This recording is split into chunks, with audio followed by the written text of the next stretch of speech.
Hey everybody, Mark Herman. Welcome to Jungle Talk. I am joined, as always, by Sam Snyder from Primetime Sports Talk. Go ahead and tell them where they can find your stuff, Sam. Absolutely. You can find me on Twitter at Buy and Sell You.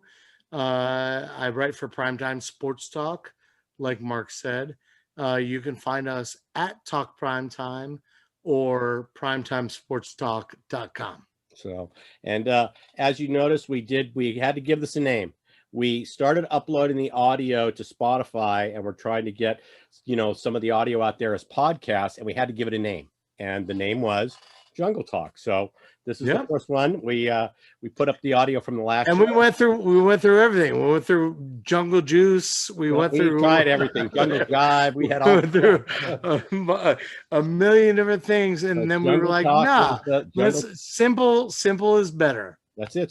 So this is the first YouTube episode of Jungle Talk, and you can get us, like I said, the audio on the different podcasts. If you don't subscribe, please subscribe. It's all we ask. Please just hit the subscribe button. We're trying to grow the YouTube following. So please, if you don't subscribe, that's all we ask. So we're going to break this down. Mark, are we asking for money? No, we don't ask for any money. We don't ask for money. Just ask for you to subscribe. So please hit that subscribe button. And we're going to recap the last couple weeks. It's been a busy couple weeks. If you're a Bengal fan, you should be very excited. This is going to be a very positive show. We'll start, as we do with the negative always, are the things that you didn't like about what's transpired over the past couple weeks. And then we'll talk about the good stuff. Couple things I have is I was upset we didn't get Thuney. And I was upset, but I was even more upset that we didn't. When I saw the final numbers on Zeke, it was 22 million over 2 years, 10 million guaranteed in the first year. I thought that was very affordable, and we could have kept him off the Ravens. So that Kevin Zeitler, you mean, right? Yeah, he was affordable. We could have kept him from a division foe. I just wanted to get the Garden. Like I said in the last episode, I wanted Thuney and Zeke. I thought we could go after both. We didn't get either, but Zeke was definitely an affordable player, and I was upset we didn't get him. So, but that's all I've really got in the negatives. We did Eli Apple. I get wrapped up in the. I didn't used to be this way, but I get wrapped up in the age thing, and Zeitler's getting up there. It was a 2-year deal. It was 2 years.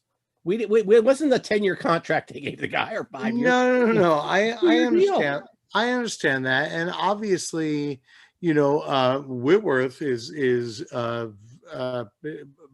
that proves me wrong, right? But I'm still a little like, he was once the guy starts getting up there. We're going to wind up paying similar kind of money for somebody who is the same or less than Zeitler. That's all. I thought that was a miss. The Thuney thing, I have it as a good and a bad, because I was upset we didn't get him, but we're going to go right into the good now. That's all the bad we have, people. I told you this was going to be a positive show. That's right.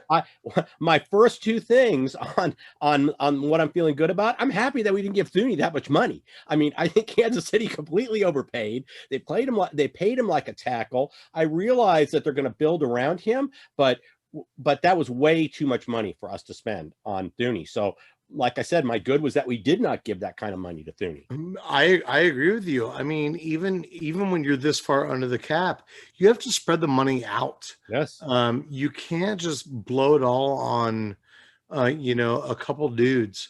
You need to spread it out, and that's clearly what we have been doing in this free agency period. Yeah.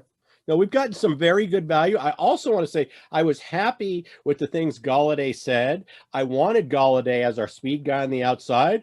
But when I saw what the Giants gave him, I was like, I'm really glad we didn't give him that kind of money. And apparently, from what I understand, he really played the Giants. He had the Giants bidding against themselves. Our highest offer was 13 million, and he got like 16 million from the Giants. And I really believe that they were bidding against themselves. So well played by Golladay to get that money. It's funny that you mentioned the Giants, because obviously we're going to need another wide receiver that can stretch the field. You know what I mean? We've got Higgins, we don't want him to be double covered. Right. We've got Boyd. Tate is, as we all know, extremely underrated, but we need a right side WR1 guy just to stretch the field. Right. It doesn't have to be amazing, just has to be sort of fast. And you look at somebody like I said, it was funny that you mentioned the Giants. You look at somebody like Golden Tate, Yeah. and think about the veteran presence that that he could bring to the team, and he doesn't need to catch 100 balls. He just needs to just get out there and do basically what AJ last year did, Right. which I think AJ caught 48. Yeah, but he was targeted like 109 times or something. Yeah. Well, that's the yeah, but I mean, when you're targeted by Ryan Finley, like, well, I mean, what no, are we I was really? thinking more. Most of those were with Burrow, but they were forcing the ball. But yeah, there are those plays in the game where you overthrow the receiver, but you just send him down on a fly pattern, and you're stretching the field. You're planting the seed that, hey, these guys could get behind you, and you're just trying to open up and create space. So we need one of those. Sure, and I mean, we both know that John Ross is gone. Good riddance to bad rubbish. Yeah, that's but you do need that person to stretch the field, and I think a veteran presence to stretch the field that is not AJ Green, is not insisting on getting the ball. I'm not saying that AJ does. No, but doesn't need the ball every down. You just got to bring somebody in, and somebody like Golden Tate would be, I think, an excellent sign.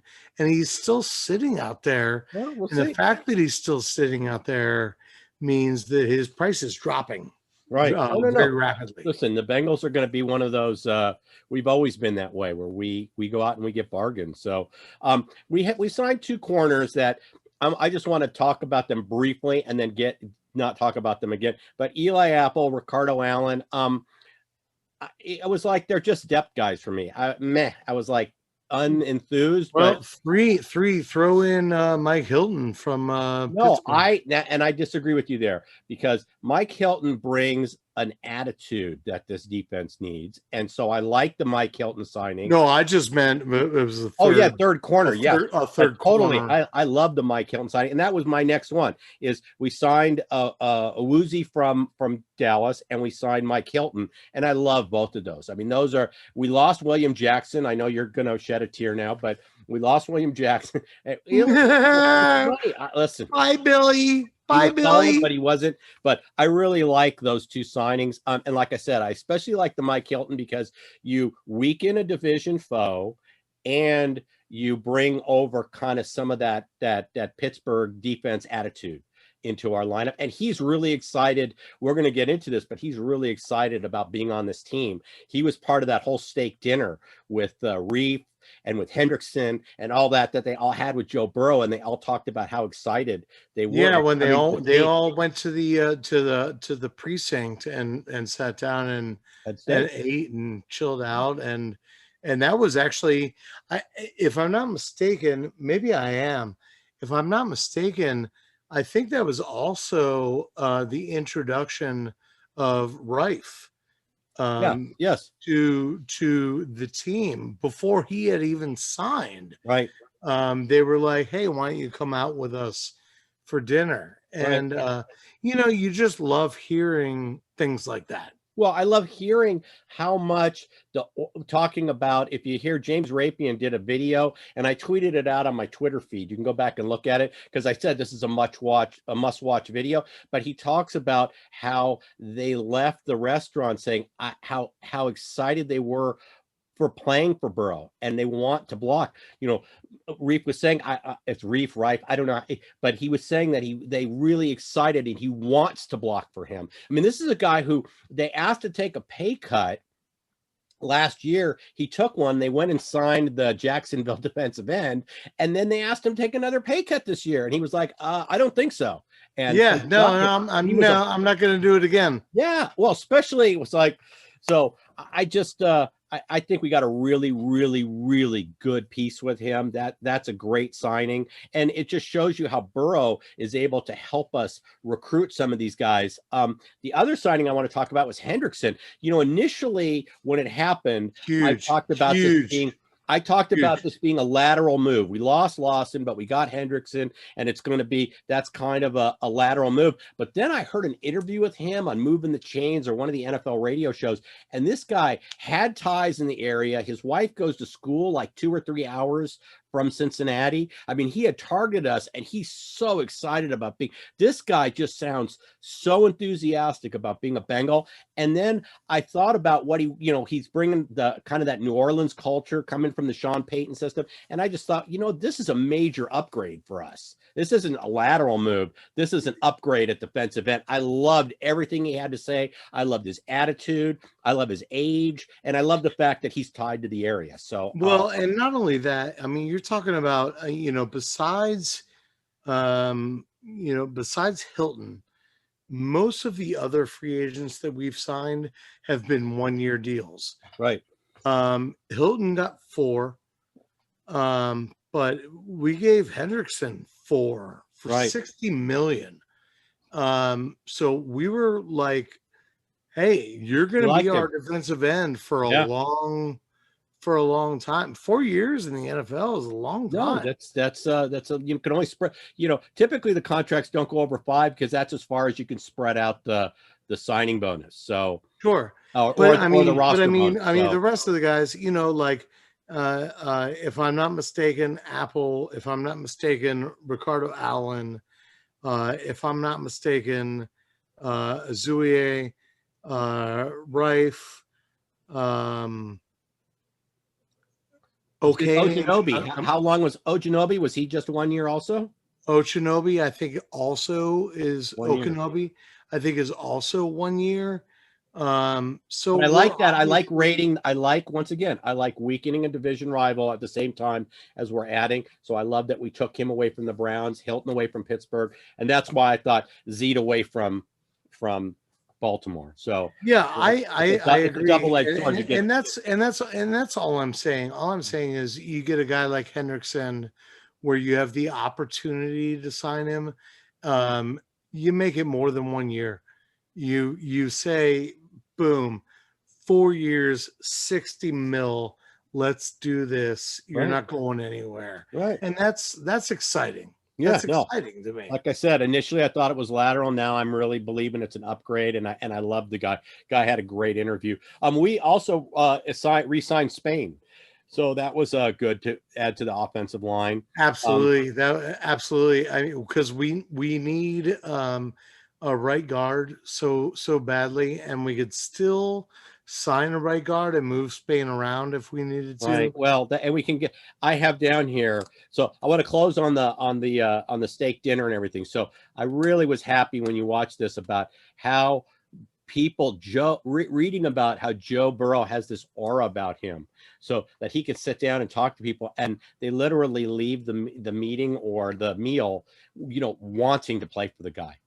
Yeah, not just saying, I would play here, but actually saying, like Reese said, I want to block for this guy. I really do. And that's what he's bringing to this team. This is why he's a generational talent.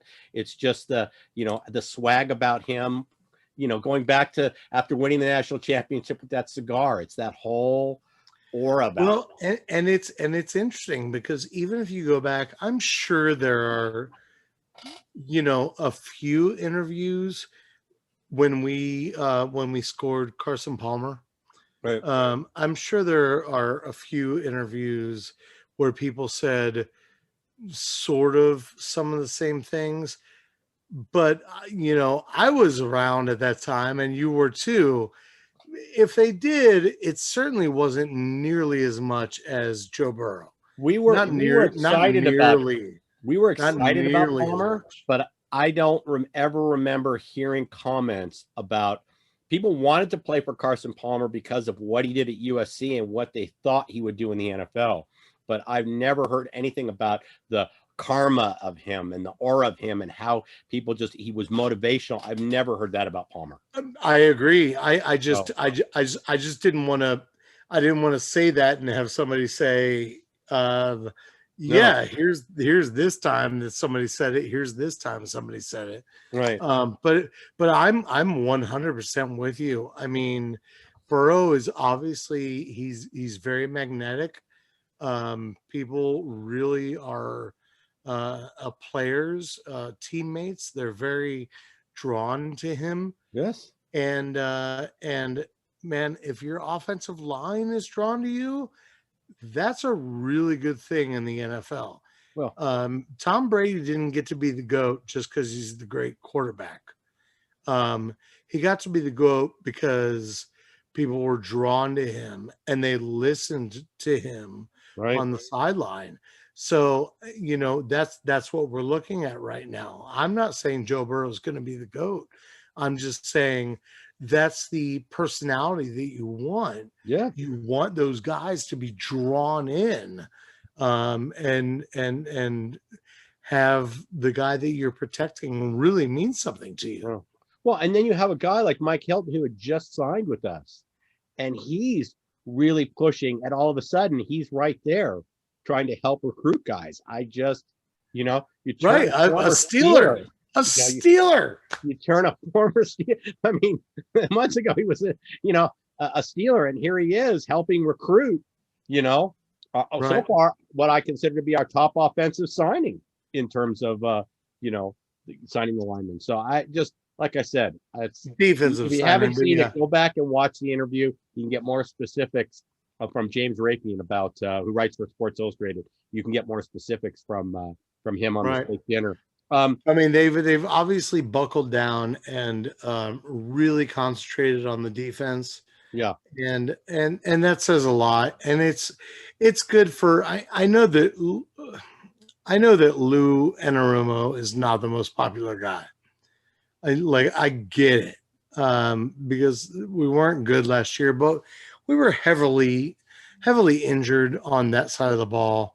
Well, I didn't like his play call. It's almost like he's my buddy. I'm like, well, he deserves this. Well, he deserves to get spoiled a little bit and have somebody say, here you go, here you go, here you go, here you go. Right. Because they're just loading up on defense right now. Yeah, no. And there'll be no excuses. And he can't, like I said, my big beef with him was the play calling. I didn't like, going into the prevent. I just didn't like how we ran our defense. So, and starting change down the road when we were, so well, hopefully he's got no excuses now. He's got plenty of ingredients in the kitchen to make a good salad. So let's see what he does. Yeah, we still got to do something about defensive tackle. Mike Daniels remains unsigned. I would like to bring him back, but I'd very much like to bring him back.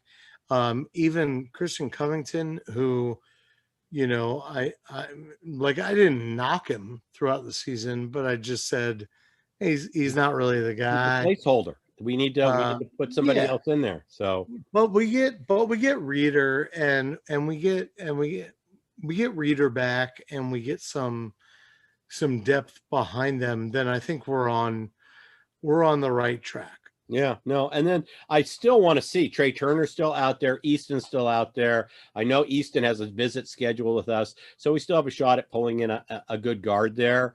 And I want to remind everybody, we get Trey Wayans back on defense. He signed. So, yeah. So you're going to add throwing him back into that defensive mix. So right back to the Anarumo thing. He got decimated by injury last year. I know. Well, this is his Gino, year. Gino couldn't play. Reader left after 4 games. Waynes didn't even start the season. The defensive ends, Lawson played great. He's gone now. That's sad to say. I wish he was still here, but you know what? With Hendrickson, it makes it. I'm like, okay. It's a flip flop, and actually, I like Hendrickson better. So do I. That's what I said. Upgrade. I do. Yeah, see that as an upgrade. well, and now you got everybody talking about Alden Smith from Dallas. They're still talking to Alden Smith, though. I've read that the communications is so he still could re-sign with Dallas, but I'm not sure I want Alden Smith. Well, Dallas apparently told him that no, it's not going to happen. Yeah, they told him that today. Okay, and then Mike McCarthy said later, we're still having conversations. We haven't shut the door yet. So listen, as far as I'm concerned, it doesn't matter. We don't. I mean, the guy was suspended for 3.5 years. Right. I don't want him. Right. That's why I don't want to bring him into the locker room. He came back for 1 year and had 5 sacks, had a ton of quarterback pressures, and a ton of hits, and a million tackles on the end. Doesn't matter to me. I'm done having guys in the locker room that aren't top notch. I don't want not top notch. I don't want second rate. That was my feeling with, what is it, Isaiah Wilson? Isn't that our guy from Tennessee, and then got cut by the Dolphins, the first round pick last year? And there were people on Twitter saying, "Oh, I'll give him a shot. I'll give him a shot." And I'm like, you don't want to bring this guy into the locker room. And now he was in a high-speed chase and all this stuff. But I mean, literally, think about it. If Vrabel pulled the plug on him, they pulled the plug on him halfway through the season. He was fine. He was suspended. Then they just basically put him on the DL or not DL, but they basically took him out of the locker room, didn't have him on the team. Then they basically traded him for a 7th round pick. You spent a 1st rounder on him less than a year ago, and you trade him for a 7th round pick. He doesn't even last a week in Miami. And it wasn't they just flip-flopped. Tennessee and Miami flip-flopped 7ths in position. He didn't even last a week. His first day, he was late for a meeting. Then he skipped another meeting he was supposed to be at. Then he was late. Then he was late. Get out of here. Then he was late for a physical, and then he skipped 2 workouts the next day that he promised he would be at. And they basically, after day 4, said, "You're gone." Well, and to me, that's Alden Smith. You just don't need that in your locker room. Right. You don't need that in your locker, especially under what's going to be a 3rd-year head coach, building a younger team. Alden Smith's 32 years old. He's going to be 32 years old when the season starts. Right. That's not young for a defensive end. Right. That might be young for an offensive lineman. Right. It's not young for a defensive end. So at some point, you just got to cut the cord. Listen, Bengals fans, you can't get every single guy that gets cut. Right. You can't get them all. No. You can't get them all. And nor should you want them all. Right. Yeah. I mean, it's crazy. Okay. Well, the last thing I want to talk about, so we've covered a lot of the signings here, and we should be really excited. I mean, we've got a lot of pieces in place before we've even gotten into the draft. That's why I was happy to see first couple of days of free agency when we didn't get Thuney and all that. I was and didn't get Zietler. I was kind of bummed, but then we kind of followed up. Hendrickson hit, and then Hilton, and it just kind of the floodgate opened, and we really got some quality guys on our team. It's 2 years in a row that we really blew. Yeah. We really blew some money, and I think it's evident that that Mike Brown is no longer in control of this team. I'm not suggesting that Katie Blackburn, his daughter, is the perfect owner, or that she's going to spend a whole ton more money. But right now, it certainly is looking up. Well, and I think the attitude is going to change. I read a story earlier this week. It had to do with the Daniel Snyder buyout.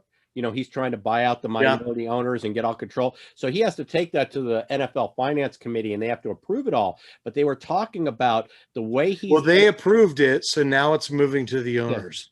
Yeah. So but what it showed was the reason he's getting the financing in this article was it talked about that the sports teams, once we start seeing how the cash flow goes with the gaming and the gambling, their team, the NFL franchises, on the low end could be worth anywhere from $7 to $10 billion. Yeah. Literally going from 2 to 4 once we start seeing that. So families like the Browns and Blackburns are going to see a huge payday. And I mean, we're talking billions of dollars that your franchise is going to increase in value. So they may get, that once they get to that point, they may gotta be playing with house money. They may get a little more. And Katie has always been a tough negotiator. Anybody that ever watched Hard Knocks. Yeah, the Andre Smith, where she was negotiating with him. Yeah. Anybody that watched that, was like, oh, that girl. He gives like credit. He sent her to law school, and she comes back as the lawyer who knows contracts, and she's done a really good job in terms of the way she structures the contracts. One of the things that's different that the Bengals do is we take the hit up front. We don't kick the can like the Steelers do down the road. Roethlisberger, his contract, he was going to be a $42 or $43 million cap hit, but his base salary was only like $9 or $12 million. It wasn't a big number, but on quarterback terms. But it was all these restructurings. You start with the this is the Mark Herman broken record take. Well, you start with a signing bonus, which is the difference between a signing bonus and a roster bonus. For those of you who don't know, the signing bonus is taken in the first year of the contract, where a roster bonus is spread out over the life of the contract. And that's why, and you can't spread it out more than 5 years. That's why most contracts don't go any farther than that. And you'll add in these, it might be a 3-year contract with 2 dummy years just to spread the roster bonus out over 5 years. And they did this with Roethlisberger so much that's where the $30 million this year and next year and so on. And they restructured him again. I've talked to Steeler fans who wish they just cut Roethlisberger, bit the bullet this year, ate all the, didn't have any cap room, signed a bunch of undrafted free agents, and got out of, cap hell. And instead, they've now set themselves up to where if Roethlisberger only plays this year, they're going to be feeling those roster bonuses for the next 2 seasons. Yeah. So in the next 2 seasons at least. Yeah, so it's even if he retires, they might. Katie doesn't do that. They might still have to pay him for another year or 2. Well, we don't do that, and that's why we expected Carson Palmer to play out his contract, because we said, "Listen, we paid you all this money up front." Carson Palmer. Well, I understand that. I'm just using him as an example of the contract. Don't get. I know, but anytime somebody says his name, that's my immediate. You said it earlier and you didn't get mad. So, but I apologize for anybody watching. I apologize for the language. That's the difference. And she's done a very good job. If you've noticed, the Bengals are always right there in the top groups that have money to spend. And part of it is because we don't kick the can down the road. We don't play these games where we sell out the future to do now. And that's one of the reasons why we have money to spend. So and Katie Blackburn for that. I think she's doing a great job. I think she and Troy and Duke are doing a great job as a trio as far as the off seasons go, last year, this year, because I think last year was really when Mike kind of seeded. You could see the difference in the way the team was being run last year. I think we're seeing it again this year. He ceded control and said, "Here, it's you." I mean, he's still president, VIP, whatever you want to call it. He's still the guy. And I'm sure everything still goes through him. Like, here's what we're about to do. And he's probably like, fine. But it's clearly not him running the team anymore. And that's not a bad thing. No. And I think people on Bengals boards need to stop saying Mike Brown needs to sell the team, because at this point, it doesn't really matter anymore. No. It doesn't matter anymore. He's not really doing anything any longer. So the last thing I want to talk about was that there was a report today that Gio was on the trade block. that they Yeah, were I was going to mention that. So, and I'm wearing my Gio jersey because, he's still a Bengal. So I figured, all right, if Gio in the news, I'll put on my Gio Bernard jersey. Love Gio. He'd be what, an $8 million savings on the cap if we were. I think four and a well, half. $8 million he'd make. 4 million would save us on the cap. So, Right. So, Right. so like you could see, we're not giving him away, but certainly, maybe there's a trade going to happen soon. We'll see. Let's. Here's the thing, and I said this on a board earlier, and I have one more thing after this. Okay. I said this on a board on Facebook. Gio, if we were to cut him, it would save us $4.5 million. He looked explosive last year in when Mixon was out. He looked outstanding. And I love Gio. I think everybody loves Gio. But at some point you have to consider, are you going to carry 4 running backs? And we re-signed Samaje Perine. Right. And we still have Travion Williams, who is also extremely explosive, frankly. If he can stay healthy, his issues health, but he definitely has another gear. And when he's been healthy, he has looked very good. But so I guess the question comes down to whether are you gonna, on your 53, are you gonna carry 4 running backs and keep them active every week? Because none of these guys can go to the practice squad. No, we need to, but I say you do not let Gio go because Mixon hasn't been healthy the last couple seasons. And obviously part of that's offensive line related, but Mixon hasn't been healthy. We need Gio there. If we do let Gio go, we've got to get something. It's got to be a trade. And we can work, like I said, there are teams looking for that change of pace back. We can work a trade, maybe get a defensive tackle we like, maybe get a guard we like. Then I'm open to moving him. But if we're not, we've got to keep Gio on the roster. It's the $4 million. We don't need the $4 million so badly that we would just release him. And not get and I agree as insurance. And I agree with you. I said this on the board too. I don't see a trade happening for him. I don't see it because I don't see anybody offering us enough for a change of pace back to make it worth our while. But somebody said something on Twitter. What about trading him to Seattle and getting Reed, which they're not going to be able to keep him. I'm just, that's like I say, if we're going to let Gio go, we need, and I'm okay with that if we get somebody in return and fill a need. Like I said, I agree. That's what I'm saying. I don't see a trade happening, but if there is one happening, I would want to get like. This is silly, but you want to get value out of a trade, obviously. Right. Anybody that plays fantasy football, anybody that follows real sports, that's the idea. You get value, whether it's equal or more. I don't see us getting equal or more out of Gio Bernard. So I would rather, especially as a fan, I'd rather just keep him on the team. Oh, like I said, in no way am I saying cut Gio. In no way. No.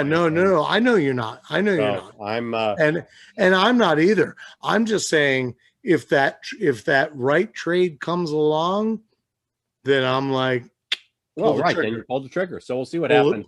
Pull the trigger. Let's do it. Yeah. The only other thing I wanted to say, Mark, if I could mention it, we've done a lot in free agency. And that's really, really encouraging for the second year in a row. You've got guys that are gone like Ethan Carter. That kind of sucks. AJ Green kind of sucks. Alex Erickson. John Ross. How you feel about that? Oh, happy. I hate it. John Ross, to me, every time I saw him on the field, he was a constant reminder of how we screwed up that draft. Right. I wasn't saying we should draft Mahomes because he wasn't on a lot of people's radar. He certainly was on Andy Reid's because he traded up to get him. But Right. oh, OJ Howard was right there. Right. I mean, he was right. Well, We and let him go. There were players that you go through and look at the rest of the draft, and he's just a constant reminder. And here was a guy with, you talk about speed, but here was a guy who couldn't run routes, couldn't catch the ball. So goodbye, good riddance. And now I can just close the door and forget about it. I know Forget about that. John Ross. Oh my gosh. I just and then you got BJ Finney, who came over in the Dunlap trade. That was a nice $3 million savings. Right. He's over at the Steelers because he was cheap, and they don't have any money to spend. Yeah, well, they lost Pouncey, so they had to put in somebody. So he went back to his former team and on the cheap. Listen, at this point, you look back and you say, and I think I said it at the time, maybe on one of these videos, getting rid of Carlos Dunlap, it was his attitude and it was a salary dump. It was a salary dump. Right. Like, let's get rid of it. So we brought in BJ Finney. He cost $3 million. And we were like, buy at the end of the season and save that money. So, Atkins is gone, and, that's a shame. But I think we all knew it was coming. And I'm not ruling this out. He can always come back. We just couldn't keep him on that contract. If he's willing to do a $3 or $4 million deal, I certainly would put him. I wouldn't sign Daniels, and I put. He's going. Atkins going to New England. No, I heard Indianapolis next to DeForest Buckner. But Sean Williams gone again. We talked about that again. Right. That was another one of my cap casualties from the article that I wrote that I posted last week. But now here's the thing. We've done really well on free agency. We've still got some guys that we need to bring back. I think Josh Bynes is one. I think he needs to come back. I think Mike Daniels, like we talked about. Yes. I think he needs to come back. We took care of Spain. I wanted Spain back. We took care of Spain. We took care of Spain. Right. And then you've got a couple question marks. You've got, Jordan Evans. If you can sign him for cheap, he's good depth. Right. Even Marcus Hunt and Christian Covington. I'm not saying they're amazing players. I'm just saying they're good depth. So we need to turn our attention to some of those guys. I like Marcus Hunt, not just because I like his story about SMU and the shot put and all the stuff that when we initially drafted him, but he is more than a one-team player. I mean, he's great on special teams. You can have him on punt blocking, field goal blocking. I mean, the guy blocked so many extra points and field goals when he was at SMU. I think he played like 1 or 2 years. He blocked like more than 10 kicks. So I think Hunt is one of those guys that you bring in not just for depth, but for his contribution on special teams. Well, and he's played phenomenally on Indianapolis and in our last half season on the line. He actually played really, like, he was so, like, I'd be like most improved player. Like he was so good. So if you had to pick between him and Covington, that's a no-brainer. You take Hunt. Bill Parcells always used to talk about, having guys that are 3, 4, 5 team guys, not just a defensive player and offensive player, but contributed. He used to talk about, like, we had a guy named Dan Skuta, if you remember him, and that guy was like a 5-team. Skuta, and the Niners stole him from us. Well, we didn't pay him. That's why he left. But this was a guy, offense. He defense. He played punt return, kick return, everything, field goal. Yeah, he was on like 6 teams. And those are the guys. It was insane. That when you see teams who have bad special teams, it's because they don't have the depth. That's what that's showing. So those are one of the guys, but I love Marcus Hunt. I think we should re-sign him. Yeah, I think the last one that I want to mention, Mark, is I don't think we're going to do it, but I think maybe our most important most important follow to try to re-sign is Mackenzie Alexander. Yeah, he's still out there, and I'll What take him on he- another 1-year deal if he wants to do that again. That seems to be the theme of this free agency for the entire NFL is 1-year deals. There are so many guys, no one knows what's going on, what's going to happen with the gambling money and all that, and there's so many guys out there. Teams, this is the year of the 1-year deal. I would take Mackenzie Alexander back on a 1-year deal. Mackenzie Alexander, he missed a couple games last year, but for crying out loud, it was 1 year for $4 million, and he basically instantly transformed the secondary. Yeah. He instantly transformed our secondary, and helped our linebackers out, who were all rookies, except for Bynes, who were all rookies. As a slot defender, he was invaluable.